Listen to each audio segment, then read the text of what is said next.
Welcome to the bulletin. We start from here. Illegal mining activities threaten the Ghana National Gas Pipeline in Akango, located in the Value Ajamorojira municipality of the Western region.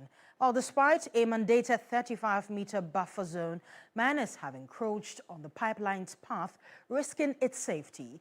During an inspection visit to assess the pipeline's condition, the Chief Executive Officer of the Ghana National Gas Company, Judith Abuba Blay, addressed the media, reaffirming her commitment to protecting the pipeline's integrity. There's a real problem here. There's a real problem in the sense that if you look that way, we have gas pipelines there. I wish we could go there, but the gas pipeline, if you look beyond this tree, in the middle somewhere is our gas pipeline.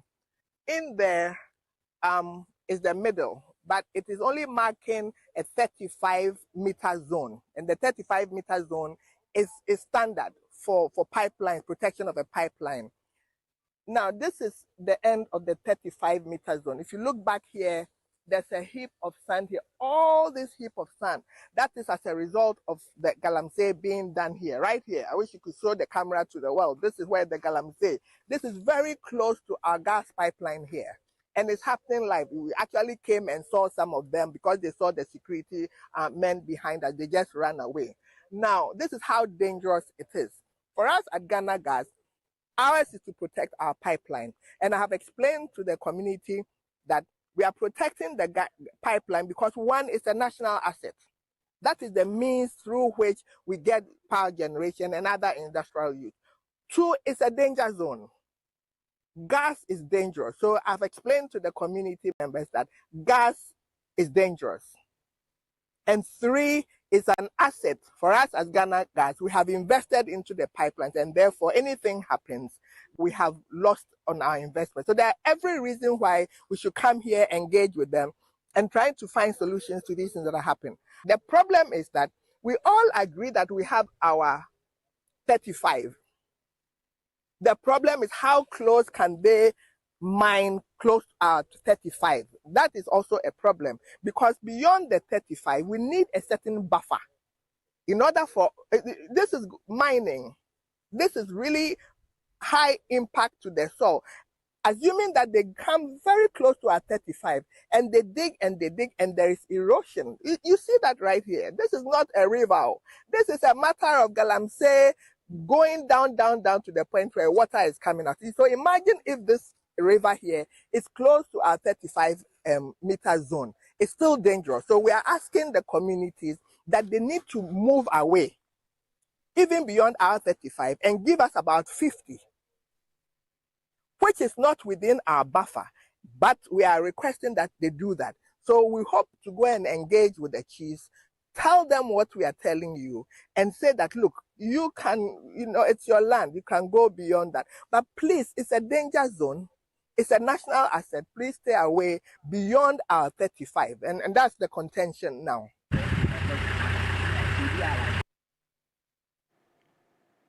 Let's do other stories. The Minister for Communications and Digitalization, Sam George, has instructed the National Communications Authority, which is the NCA, to suspend the broadcasting licenses of pay TV operator DSTV from August 7, 2025, if the company fails to reduce its subscription prices. George said the directive follows DSTV's refusal to lower prices despite the recent appreciation of the Ghanaian cedi. Listen to him when he spoke at the Government Accountability Series on August 1. I'm just going to run through a portion of my letter to DSTV. In that letter, I compared Ghana, Nigeria, Liberia, and Ghana has a bigger population than Liberia, Angola, Botswana, that Ghana is bigger than as well, Eswatini, clearly Ghana is way bigger than Eswatini, and South Africa. For the premium package, Ghana pays 82 equivalent. What I did was I took all the package prices and pegged them at the central banks of all of these countries, their rates to the dollar, so that we have a uniform pricing. For premium package, Ghanaians are asked to pay $82.40. Nigerians are paying $29. Liberia is paying $61. Angola is paying $33. Botswana, $61. Eswatini, $52. South Africa, $51. Clearly, Ghana is way so high. There is no justification. It's the same content, the same old movies that are being shown. So there is no justification for Ghana being almost 30% more expensive. If you go to Compact Plus, Ghanaians are paying $54.3. Nigerians are paying $19.6. Liberia is paying $36. Angola is paying $27. Botswana is paying $43. Eswatini, $35. South Africa, $34. Again, you see the clear disparity. What is good for Liberians and Nigerians is good for Ghanaians. I am not threatening multi-choice and I'm not hounding them out. We're simply protecting the Ghanaian people. I have made a request for 30%. What I consider a proactive step will not be you writing to me and tell me that the prudent management of the economy by the Mahama administration that has led to upgrades in our credit rating by Standards and Poor's, Fitch, you tell me that that is a fluke. And so in my letter to MultiChoice, I asked them since when they began rating economies. Because for them to tell me that the improvement, the over 30% appreciation of the Ghanaian cedi is unsustainable and cannot be projected against, I want to know what expertise they have in determining the future of the Ghanaian economy. We are simply acting as regulators. We will not give a license to a foreign entity to come and fleece Ghanaians. You want to work here in Ghana, you will work in the interest of the Ghanaian people. I gave them 21 days, they responded. I've given them another 7 days. By 7th of August, the NCA would suspend their broadcasting license if they don't come back to us with a reduction in price for the Ghanaian people. We're going to stay on this particular issue because management has officially responded to the minister. MultiChoice Ghana says price reduction as reportedly proposed by the minister is not feasible under the current economic and operational conditions. In a statement signed by Alex Otri, the managing director of MultiChoice Ghana, the company described the minister's position as regrettable, especially in light of what it says have been ongoing good faith efforts to engage government stakeholders on the matter. MultiChoice, which has operated in Ghana for over 30 years, emphasized its long-standing presence in the market and the importance of its operations to a broad network of local employees, agents, dealers, and installers. The company cautioned that any prolonged impasse could have negative implications for livelihoods tied to its value chain. Now, while acknowledging the recent appreciation of the Ghanaian cedi, MultiChoice stressed that a drastic reduction in DSTV subscriptions fees, as reportedly proposed by the minister, is not feasible under current economic and operational conditions. MultiChoice reaffirmed its commitment to keeping subscription prices as low as possible without compromising service quality or customer choice. The company also reiterated its willingness to continue engagement with the government and the NCA to find a mutually acceptable resolution.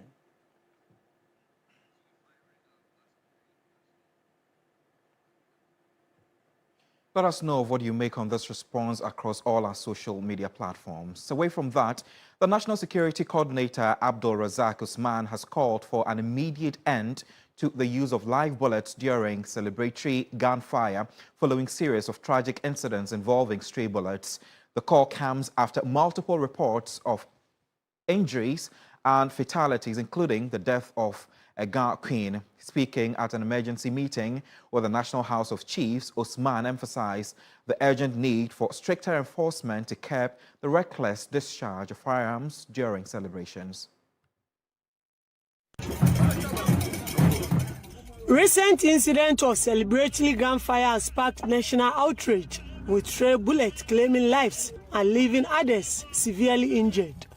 Among the victims was a prominent Ghana queen whose death during a traditional festival shocked the nation.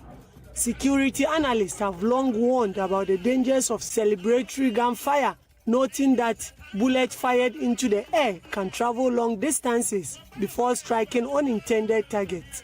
Despite existing laws regulating firearm use, enforcement has been lax, particularly during cultural gatherings. The National Security Coordinator, Abdulrazak Usman, is calling for a change in narrative.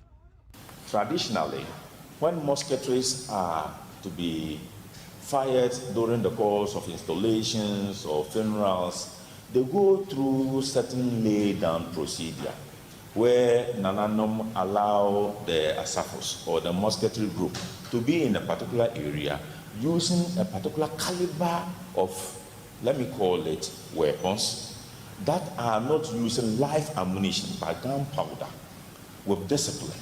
But in recent times, this is not what is happening. We have our chiefs being followed by men wielding AK-47. The licensing of these weapons are meant for only defensive purposes or for hunting. You cannot use them for celebration. And for that matter, we are pleading that no. Before maybe you rise from this setting, a form of a community is put out there directing your subjects that hence the firing of musketry should go according to your traditional arrangement. The team that are supposed to explode this musketry should be far away from our people so that it does not constitute a danger to them. In response to the appeal, the National House of Chiefs expressed willingness to collaborate with security agencies to enforce the ban. Ojia Ohoya Ojebi II, President of the House, acknowledged the cultural significance of musketry but stressed the need for alternative, safer practices. Nananum, when you were in my room, that's why he quoted me. I drew his attention. We ride in palanquin, dancing heavily to Phantom from or whatever it is, and then people fire musketry here and there. Do you know when somebody who have been hired to come and fire you, you wouldn't know. So these are issues that we must all address ourselves to. The government action aims to prevent further tragedies. For now, the message is clear. The price of negligence can be fatal. Ibrahim Abubakar, TV3 News, Kumasi. Let's do some health now. And despite efforts by the Ghana Health Service to improve maternal health service indicators, inadequate health infrastructure and other health challenges continue to affect health outcomes in many rural communities, especially in northern parts of the country. Metropolitan, municipal and district assemblies who are in charge of the provision of such infrastructure at the local level are mostly handicapped due to resource constraints. Well, in a bid to enhance access to inclusive, quality maternal, newborn and child health services across northern Ghana, Catholic Relief Services, under the Holistic Opportunities for Positive Engagement in Maternal and Child Hope project, has renovated 29 CHIPS facilities in 5 regions in the north. Well, my colleague Christopher Mwako is joining us with more details on that. Chris, now I know that you have visited a lot of CHIPS compounds, especially in the northern part of the country. Tell us really how these health facility workers are grappling with the dilapidated services or facilities in the north. Yes, so already you know that access to quality healthcare delivery in rural communities across the northern parts of the country has been a major challenge over the years. Now, existing health facilities to the issues of culture of maintenance has also been a huge challenge over the years, with most of the health facilities in these rural communities not being in a dilapidated state. And so over the years, it has become a cause of concern for not only health workers, but also stakeholders in the health sector. And so if you visit some of the rural communities in the northern parts of the country, you talk about northern, Savannah, and northeast, which I have visited mostly, you see that most of the existing health infrastructure are in a very terrible and sorry state. Now, you know that the assembly that is supposed to be the lead institution when it comes to local government issues and infrastructure provision is mostly handicapped when it comes to resources. And so it has often become a challenge for them to be able to renovate most of these health facilities, putting staff of the Ghana Health Service in some serious conditions that they have to render their services. So it's been a very big challenge. And over the years, health workers have complained, just as stakeholders in these areas have also been complaining. And we know that the Catholic Relief Services is trying to complement the efforts by government to help these structures, that's the health facilities in the north. What exactly are they doing? Yes, so over the years, Catholic Relief Services has been complementing government's efforts in the northern part of the country, especially in the area of health. And so they have been supporting health facilities with basic health equipment and also ensuring that they renovate existing infrastructure to be able to give health workers some level of good conditions for them to be able to operate. And this time round, 29 of these health facilities in the 5 northern regions have been assisted and renovated and handed over to the Ghana Health Service for them to continue with their operations. Now, if you also look at the area of transportation when it comes to the health sector, they have also provided some tricycle ambulances to most health facilities across the northern parts of the country to be able to operate. And so their intervention has been one that is helping to, as it were, improve healthcare delivery in the northern parts of the country. Let's take a listen to what the Upper East Regional Director of Health Services has been saying. The Upper East region is just like our sister regions in the north. It's working hard towards improving maternal and child health service indicators. As at the end of first quarter of 2025, the Upper East region antenatal care attendance stood at 64.1%. This is not where we want to be. We want to be 100%. Our skill delivery stood at 61.4%. We want to be 100%. And then our postnatal care was better. That was 99.5%. And all these indicators I'm talking about are all facility-based indicators. I mean, they are indicators that can be improved when we have facilities such as this one, for that is where our mothers will come in with their children, particularly when this project is codenamed Hope MCH.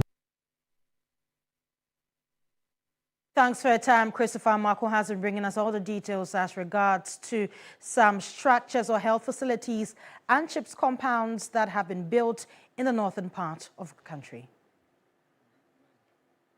12 years ago, a groundbreaking HPV pilot vaccination campaign was launched in Ghana to protect young girls from cervical cancer. From dispelling myths about infertility to witnessing the long-term impact of their health, these young women are living testaments of the power of vaccination. Ahead of the national HPV vaccination campaign, Sarah Penkrong has been finding out the journey of those beneficiaries and the campaign's lasting effects on their lives 12 years on. On September 5, Ghana is expected to begin the rollout of the HPV vaccination across the country for girls 9 years to 14 years. However, in 2013, the country had a pilot program in 4 districts within the country, 2 in the northern region and 2 in the Greater Accra region. In Accra, the Shai Osudoku district as well as the Ningo Prampram district were the 2 districts selected for the exercise. Today, 12 years down the line, we are here at Ayenya, a community in the Shai Osudoku district where some of the girls who took part in the exercise are located. We are here to find out how they are faring 12 years down the line after they took the vaccines. Come along. Nurse Grace Love Ajasin was one of the public health nurses who took part in the 2013 HPV pilot vaccination campaign. As she walks us into the community of Ayenya, she reminisced the moment like today. She has worked at the CHIPS compound in the last 15 years.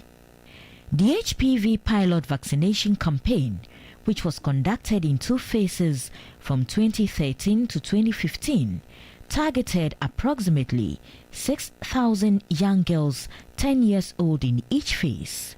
According to Nurse Gracelove, dealing with a misconception was the major hurdle. Because they found it difficult to understand why it was given to a particular class of girls or ages of girls. So they ended up saying it's a family planning method we are giving to the girls. And some were even saying it's either we are preventing them from giving birth now or later in future. And that the government have realized, one of the comments was like the government have realized we are too many. So it was a way to reduce the population, especially in girls. Years down the line, she still keeps a close tab on some of the beneficiaries. Because of the misconceptions behind the vaccine, I did a vivid follow-up to ensure that after the vaccine, they have not gotten any side effects, nobody fell ill, and 12 years down the line, all the girls are fine, they are healthy, some have even given birth. So they now come to accept and believe the HPV vaccine, that it's really helping and it's good for the girls. Portia Kwame is among the young girls who took the vaccine during the pilot campaign. She tells me it was a battle for her family before they eventually allowed her to take the vaccine. Back then, our parents and even the people from the community had concerns about the vaccine, that if we take it, we'll be either promiscuous or infertile. So I was afraid as at when I took it. But now, looking at the results now, nothing of that sort has happened. I'm grateful I took the vaccine, because the vaccine has been proven to be effective and it protects us from cervical cancer. 22-year-old Mary, another beneficiary of the vaccine, is now a mother. She tells me her situation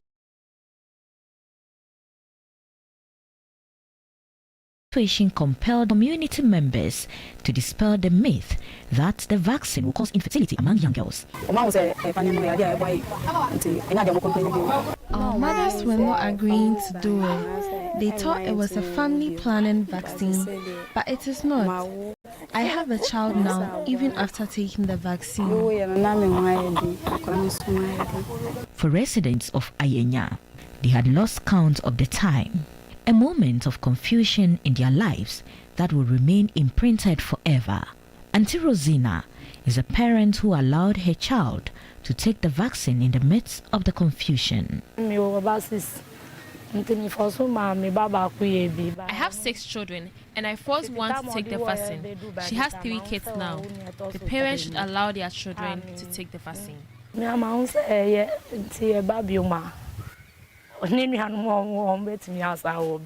Currently, data suggest that an estimated 2,797 new cases of cervical cancer are diagnosed annually. This means there's a high incidence of the disease in the country, hence the need for the initiative to ensure young girls are protected before they become sexually active. As a public health nurse, Gracelove feels a sense of pride seeing the impact of the campaign on the lives of these young girls under her watch. The opportunity is once again opened. Would you as a parent or guardian take advantage to get your wards protected against this deadly virus? Sarah Apenkro, TV3 News, Shai Osudoku District, Greater Accra Region. Now, another news this afternoon, Accra will on August 5 host the Africa Health Sovereignty Summit. The summit will be a high-level gathering of African heads of state, global health leaders and policymakers. Convened by President John Dramani Mahama, the summit marks a bold step towards reshaping global health governance and securing Africa's health future. Held under the theme African Health Sovereignty in the reimagined global health governance architecture, The summit will seek to respond to urgent global challenges, including weakened multilateralism, reduced donor funding, and emerging pandemics. With Africa's health gains and the threat, leaders at the summit are advocating for reform and ownership through a new era of leadership, investment, and accountability. Central to the summit is the endorsement of the Accra Initiative, a landmark document that sets forth Africa.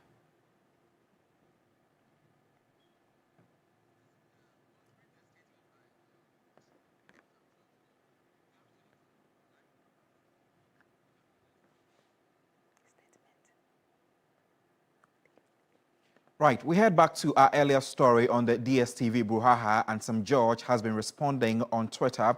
I have a copy of what he's written on Twitter, and it goes to say that I have read the release by DSTV Ghana and taking for consideration that they vindicate my earlier position that they simply do not take the Ghanaian people serious enough.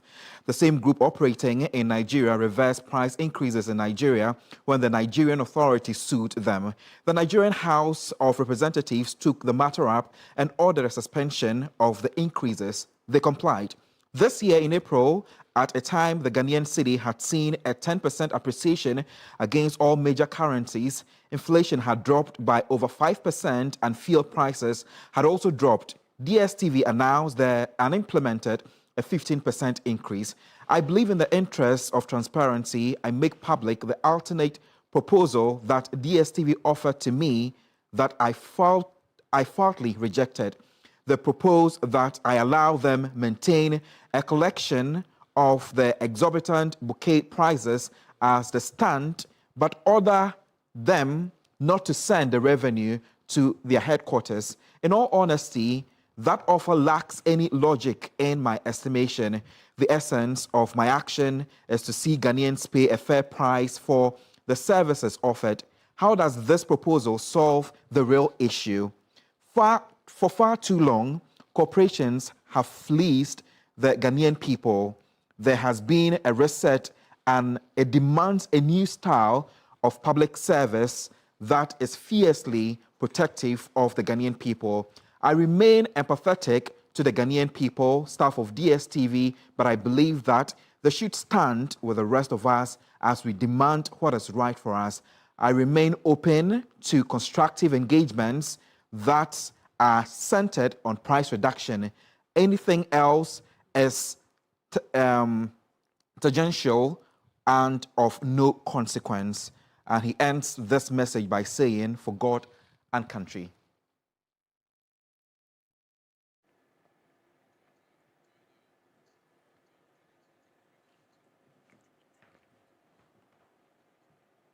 Right, that was quite a quick response on Twitter there from Sam George.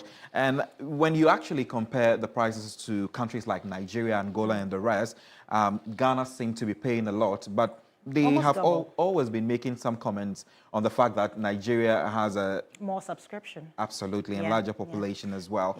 But like we indicated earlier, you should let us hear from you on our social media platforms, on Facebook, Instagram, and on Twitter as well. Let us know what you make of these. Should the prices be reduced or should it be maintained as well? We are going for our very first break. We'll be back shortly. I'm Godwin Asidiba. And I'm Judith Brown.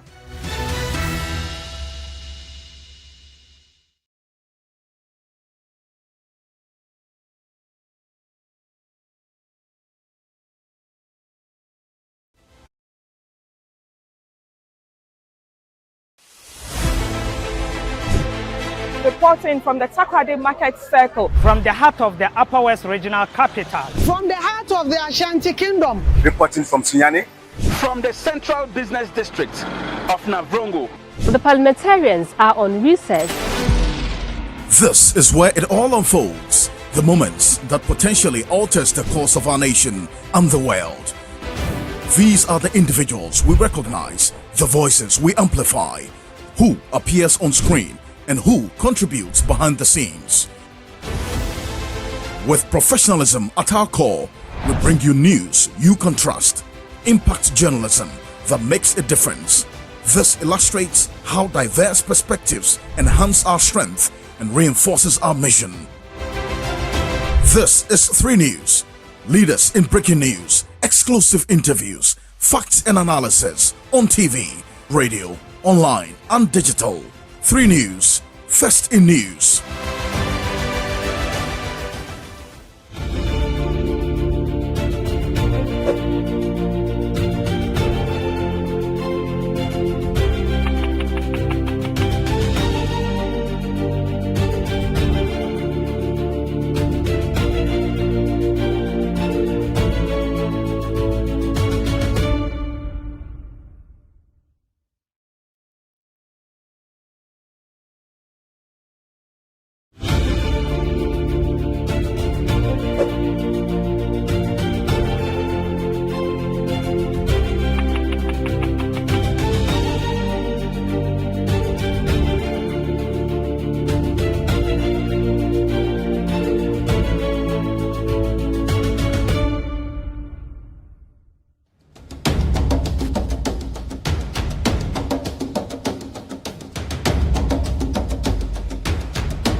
Watching Weekend Central. Let's do some more stories. And the Crops Research Institute of the Council for Scientific and Industrial Research has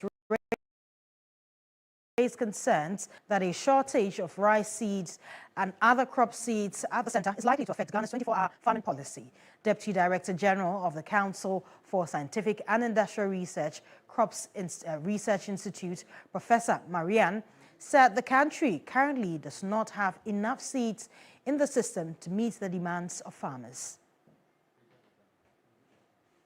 Ghana's ambitious vision for a 24-hour economy powered by farming is facing a critical challenge: the inability of farmers to access adequate seeds for cultivation.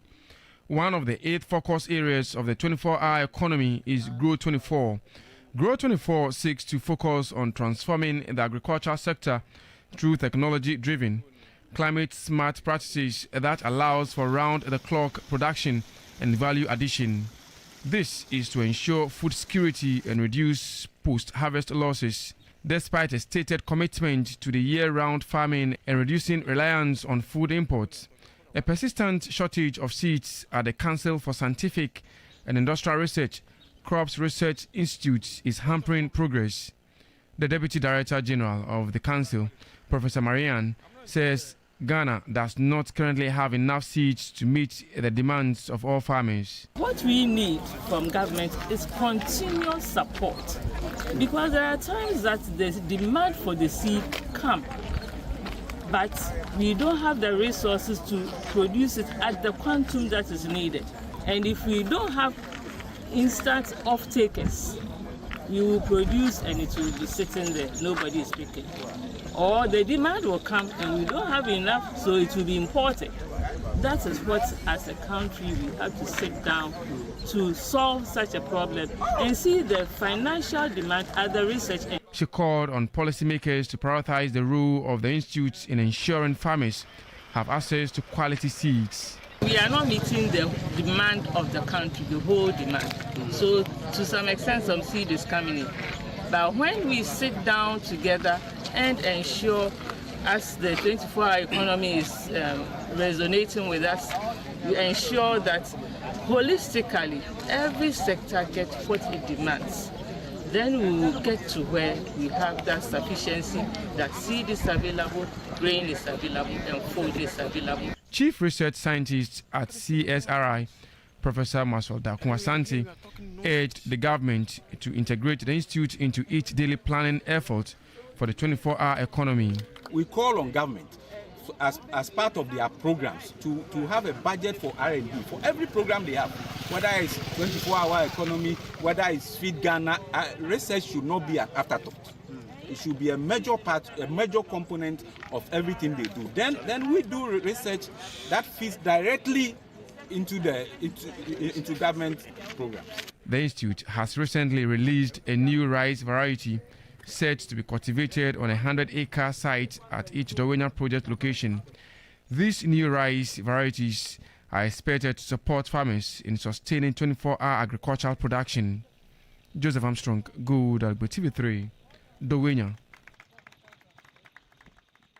Let's head to Bawku. The Ghana Armed Forces says recent intensified military deployment and peace enforcement efforts have brought a noticeable calm in Bawku and its environs. The General Officer Commanding of the Northern Command, Brigadier General Wolanyo Agbebo, speaking to TV3, cautioned that public commentary by some security analysts risks undermining troop morale during this critical peacekeeping phase. Our Upper East Regional Correspondent Castro Senyala, who has been on the beat on the ground with the military, has more in the following report. On July 28, the Ghana Armed Forces deployed 400 additional troops to the Upper East region after violence flared up following the tragic killing of 3 senior high school students. The new troops joined forces already on the ground in a move by the government to contain the renewed tensions. The new military reinforcement has been characterized by intensified patrols, cordon and search operations, and a significant show of force, including the use of military vehicles and fighter jets. The General Officer commanding the Northern Command, Brigadier General Wolanyo Agbebo, said there has been appreciable calm since the peace enforcement. I want to use this opportunity to thank the government of Ghana and, for that matter, military high command for trying as much as possible to provide everything that we want to make our stay here very successful and enjoyable. They have done their best. The rest is with us to deliver, to match the resources that they have given us.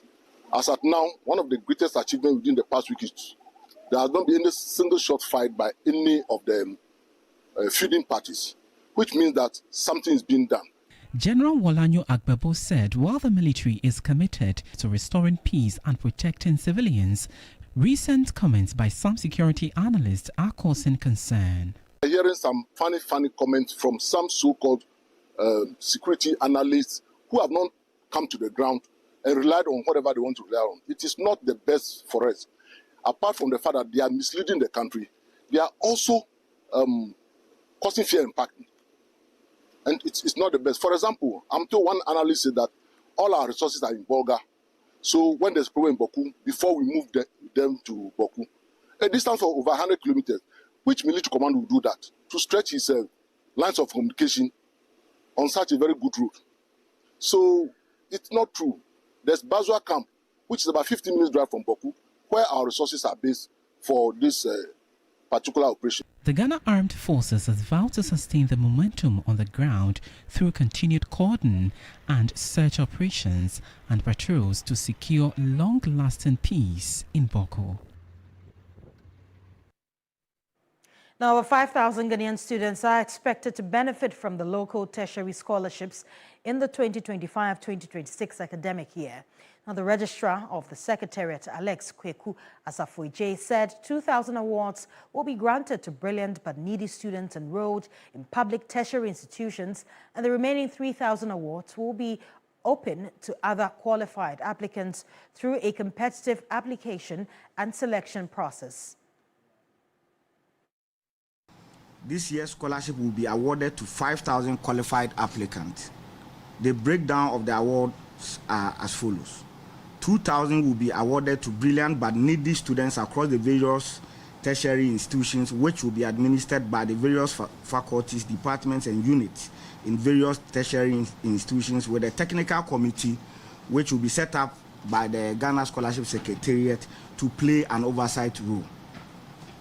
3,000 will be administered to other qualified applicants who would be selected based on competitive application process. All applicants must be Ghanaian citizens and currently resident in Ghana.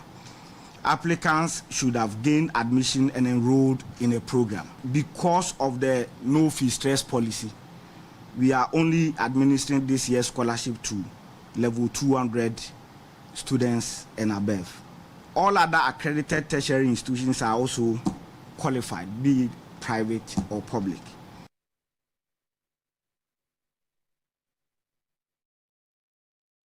In Ghana, many people believe that writing someone's name as their next of kin automatically gives that person the right to inherit their assets.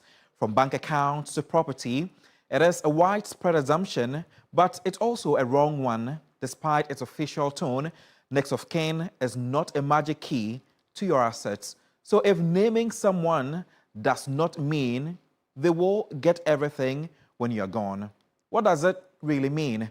My colleague Noble Crosby Annan has been finding out and filed this report.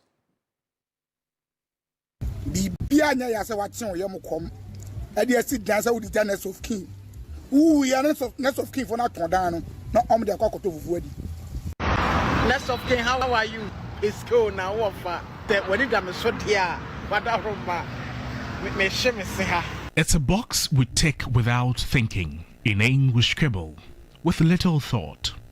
Next of kin sounds official, feels important, but for many Ghanaians, they have it all wrong. It's like your successor. In case you are not there or you are dead, there's someone who takes in charge of your money and everything. Oh, someone who inherits whatever they are in charge of. Someone to be held accountable or responsible, something like that. If I'm creating an account and they ask for a next of kin, that'll be the person who will take over the account when I'm no more. Someone who comes after you when you happen to be dead or something. That's where the misconception begins. We think we're handing someone the keys to a bank account, properties or pensions, but the truth may surprise you. The title, next of kin, doesn't necessarily make someone your automatic heir. It's not a legal license to your estate. So, if it's not, then what is it? Under the common law of Ghana, the next of kin's rule is not one of a beneficiary. The next of kin's rule, Cecilia Cranton Ado, is to assist the entity, trace the family. Next of kin is more about communication, not compensation. In insurance, the next of kin is we solicit information from you in case of emergencies, but not necessarily you being paid the benefit.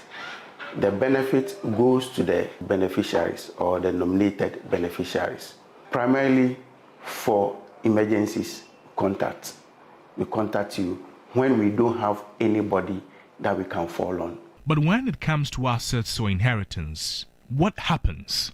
When there's a will the next of kin feature at all? There is no statutory definition of a person who is a next of kin unless a person has named someone as a beneficiary in his will before the person gets any benefit from the testator's estate or the person who died and made a will. And so, when you are being named as a next of kin, it doesn't mean that you automatically gain any benefit or gain from the estate of the person who has died and made a will. Meaning, the person you listed at the bank may not inherit a peswa if your will says otherwise. Nevertheless, naming a next of kin has its own benefits. It can guide decision-making in hospitals or emergencies. Beyond hospitals and legal documents, the next of kin also plays a role in the workplace. In simple terms, the records of a next of kin is to allow the employer or company to reach out to the person in case of any emergency. The fact that you're a next of kin does not mean you are entitled to any entitlement if there is. So, the next time a form lands on your desk and asks for your next of kin, pause. Don't just write a name because it sounds right. Ask yourself, do they know and can they act? Noble Crosbyannan, TV3 News, Accra. Quite a revelation by my colleague Noble Crosbyannan. So if you have your eye on someone's property just because you are the next of kin, then you should start to think otherwise. We're going for another break. We'll be back shortly. My name is Godwin Asidiva. This is Weekend Central.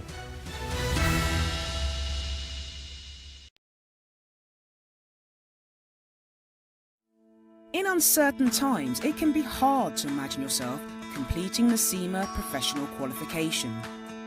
But with our new digital-first learning and assessment platform, you can. The CGMA Finance Leadership Programme, or FLP, gives you control over your study progress. The CGMA FLP is a remote-based, self-paced learning platform that lets you qualify from home with online assessments and study support. This August, give your kids what they really want. Your full attention, your laughter, your time. It's time to press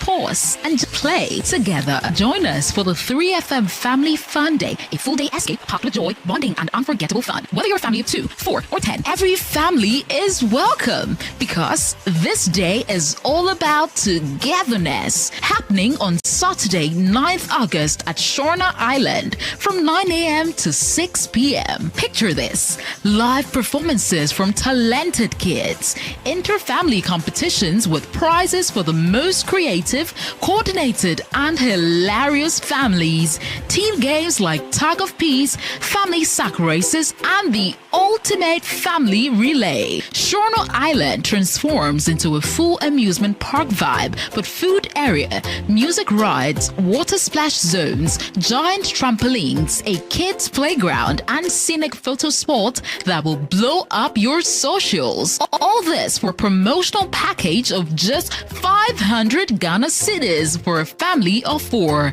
Extra family members? No problem. Just come along and join the fun at a top-up per person. It's more than an event. It's a memory in the making. Don't just raise kids. Create memories. 3FM Family Fun Day. Let's play again. Terms and conditions apply. Sponsored by Nestle Golden Morn.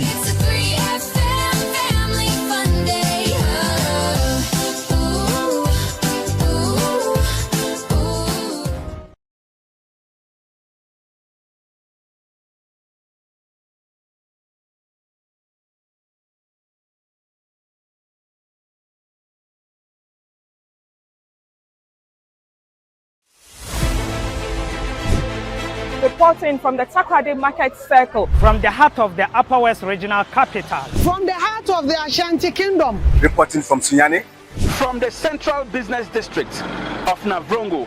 The parliamentarians are on recess. This is where it all unfolds. The moments that potentially alters the course of our nation and the world. These are the individuals we recognize, the voices we amplify, who appears on screen and who contributes behind the scenes. With professionalism at our core, we bring you news you can trust, impact journalism that makes a difference. This illustrates how diverse perspectives enhance our strength and reinforces our mission. This is 3 News, leaders in breaking news, exclusive interviews, facts and analysis on TV, radio, online and digital. 3 News, first in news.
Welcome once again. Now, in a powerful display of unity between modern Ghana and its deep-rooted traditions, newly commissioned officers from Military Academy to the Takrade Air Force Base stepped out of their cockpits and into the heart of the Shama community. Their mission, not recognizance, but respect. Led by a trailblazing young officer, they paid a historic courtesy call to learn directly from the wisdom of the land they serve.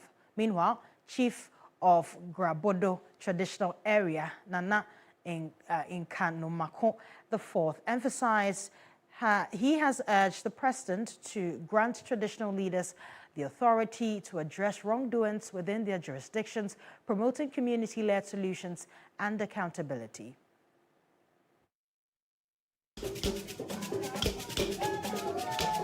A striking tableau of Ghana's evolving identity unfolded as Crips Air Force uniforms stood respectfully alongside the vibrant kente cloth and rich regalia of the Grabodo traditional area in the Shama municipality of the Western region.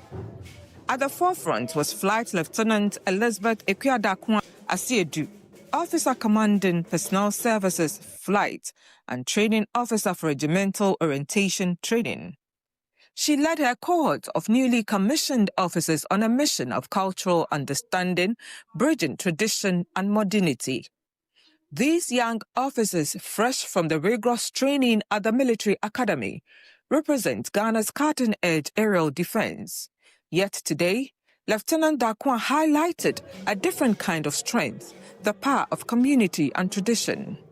I believe that as military personnel who work with the people in the country, it is very necessary that wherever you go, you familiarize yourself with the rulers. It will help you to be able to respect their culture, it will help you to be able to abide by their rules, and it will foster unity. So I will recommend that anybody, any one of us, whether in the military, in the civil society, let us get to know about our traditional rulers, let us respect them, let us know our traditions and abide by them. Chief of Grabodo Traditional Area, Nana Nkanomako IV, flanked by her elders, embraced them not just as military personnel, but as sons and daughters of Ghana.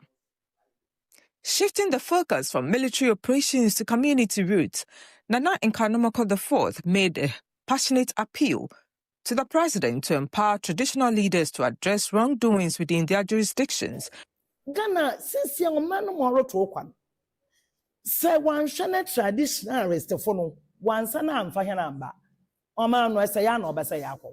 The country's situation will continue to deteriorate if we fail to reinstate traditional leaders to their rightful place. I've noticed that when I call for communal labor, no one shows up. But when the assembly member calls, people respond. Why is that?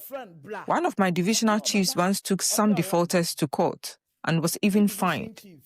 This lack of respect for traditional authority impacts on younger generations. We urge the President to restore our powers, as prolonged disregard has led to widespread disregard for tradition and authority. There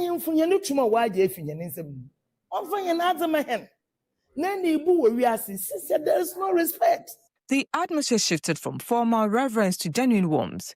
You could see the initial nervousness on some officers' faces melt away as the chief spoke of shared values, duty, discipline, and service to the community, values that resonate deeply within the military ethos.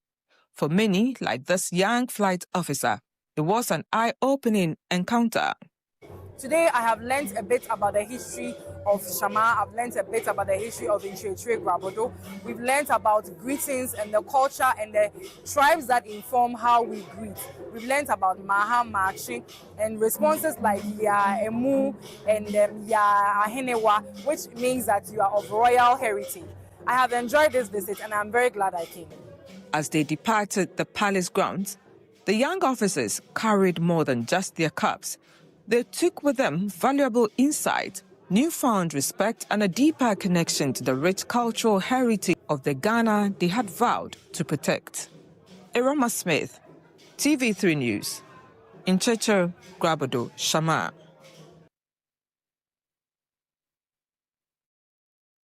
Allow me to take you back to last night. Thousands of fans, fellow musicians, dignitaries, members of the public and lovers of the late legendary highlife musician Charles Kojo Fosu popularly known as Daddy Lumba, converged on Independence Square in Accra on Saturday night for the candlelight vigil held in his honor. The passing of Daddy Lumba has sparked nationwide grief and reflection.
Ladies and gentlemen, thank you very much.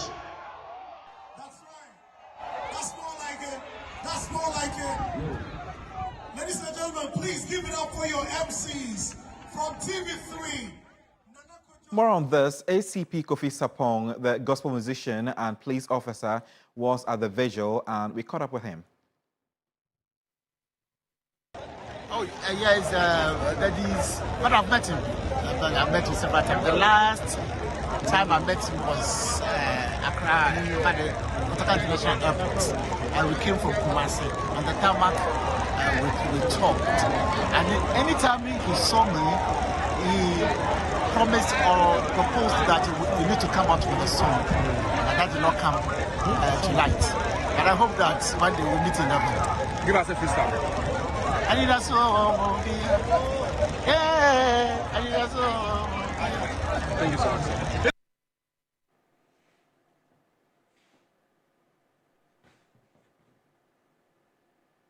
One of ACP songs that I really like is it. You know, so it's a very nice song. When you're broken very and like you want to pray song. and stuff. Yeah. And it's nice that the gospel musicians were also there to honor him. Absolutely. Because we know that Daddy Lumba was a man of many genres, including the gospel music. Absolutely, and so what he started it was great with. that he was there as well with other gospel musicians and then artists from various walks of the country there to support. And I must commend everyone who came out last night. Yeah. We saw Sarkodie, who couldn't control his tears, sitting beside Bolare, Efiodo. A lot of people came through, and I think it's really beautiful to see how they are celebrating these the legend who unfortunately lost his life. But we are waiting to get to know how the funeral arrangements will pan out. And here at TV3, we are definitely going to take this to heart and own it to its entirety. Well, my name is Judith Brown. I've been doing this with. My name is Godwin Asidiba. We'll see you same time next week. But Kemini Amano will be on your screen soon with hot issues. Do make some time to tune in. Bye.